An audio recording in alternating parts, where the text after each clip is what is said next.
V'yisapro lo v'yormu bonu el ha'oretz asher shlachtonu.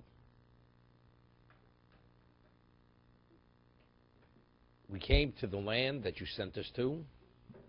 And it is also a land that flows with milk and honey. Period. And this is its fruit.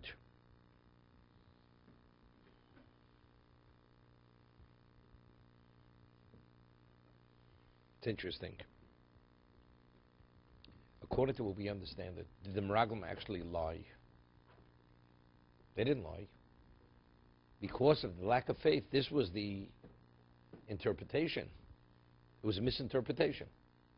But factually, it was accurate in terms of what they saw.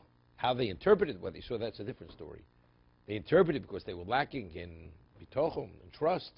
Therefore, they said, it's disastrous. Yeshua and the Kolov saw it just the other way. They didn't disagree on the events that they witnessed, but the question is what was happening.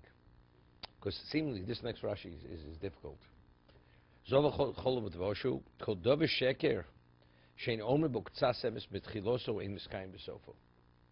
Something which is absolutely false doesn't have a chance even to begin.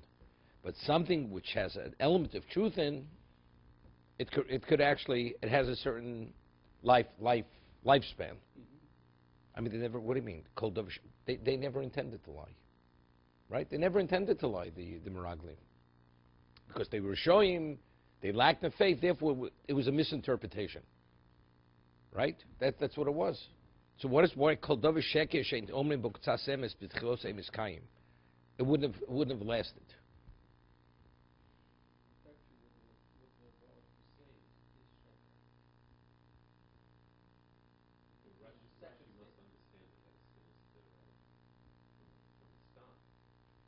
No.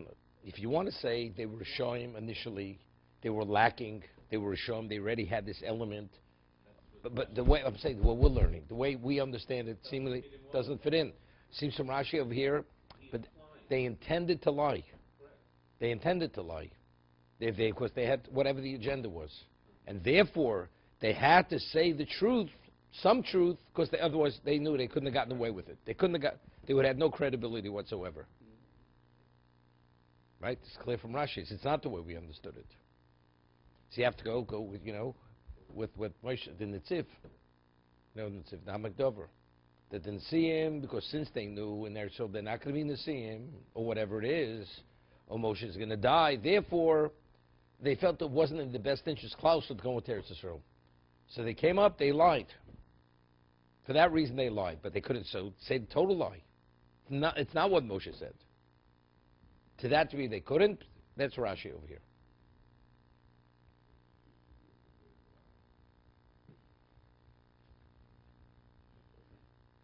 Like it's true. Every religion has to have a certain element of truth in it. Otherwise, it would have never begun. Right?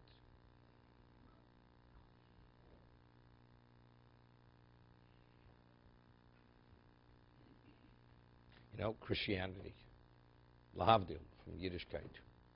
Of course, there is, but right, God, of course, is involved, always. But somebody else has also input, right? That's what they believe, the Trinity. The Yoshka has a say in the matter. No, but even paganism has an element. The Malach, the deity, has the ability, is a channel. The deity is a channel. The question is he an independent channel, or is it only a conduit to bring things to existence? But it is. The angel has a function. Is it an independent function, or it's not they created something which doesn't exist? Does exist. What about the atheist?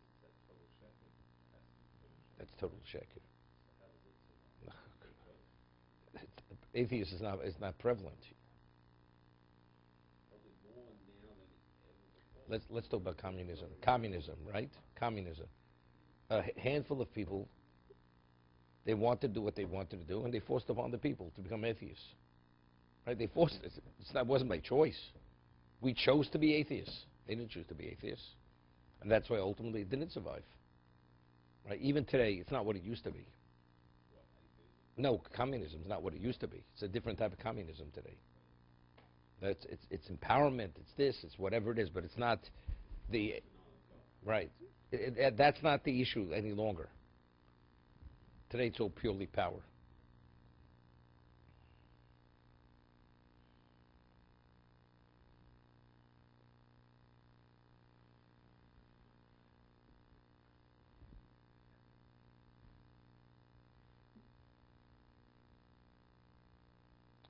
Efes ki azo om hayoshi boretz. However, azo om, this is the Meraglim.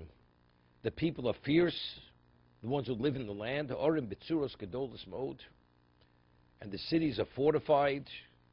Gamilidi anak reinu sham. We saw the offspring of the giants. If you remember the Orach Chaim HaKadosh, it's such a fundamental principle. At the beginning, shelach lecha anoshim, right? V'yasura says, asher ani nosi l'vnei Yisrael. Asher ani nosi l'vnei Yisrael, totally superfluous. Right? Yisura says, what does Hashem have to add? Asher ani nosi l'vnei Yisrael. No. You're what did you say? You're an engineer, a scientist. It's okay. What's pshat? Evidently has nothing to do with figuring out pshat in the pasuk. Okay. So the Orach Chaim HaKadosh says something fundamental here. What exactly was the issue with the Meraglim? How do we conquer giants? How do we this? How do we that? It's impossible. Kodesh Baruch Hu says, I'm giving it. If I say I'm going to give you a gift, I'm going to give you a building that's full with tenants, and you're going to be able to move your family in. But am I supposed to move the family in? The tenants in the building. So what kind of gift is it? But if the gifter has the ability to remove all the tenants, it's not a problem. Yes, what about the tenants? There's no question. He could buy out the tenants or force them, whatever it is, there's no problem. But Kodesh Baruch Hu says, if it's up to you to conquer, is one thing. But I'm saying, I'm delivering it, free and clear. That they didn't fully grasp. And it had to be predicated, otherwise you have a problem with what the Meraglim was saying. That was their point. The what? Orim Betzuros, yeah.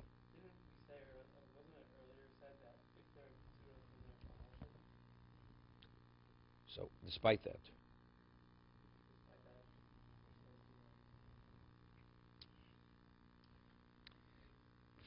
Factually, they were Orim Betzuros. They were reporting accurately. But still, Yili the Anok. The Medrash says that, Og and Sichon, they would sit on the walls of the fortified cities. They hired them. That was the whole idea. That's what happened with Balak. Why was he overwhelmed with fear? Because after Sichon and Og were killed, now they had no longer anyone to protect them. Right? They were fortified.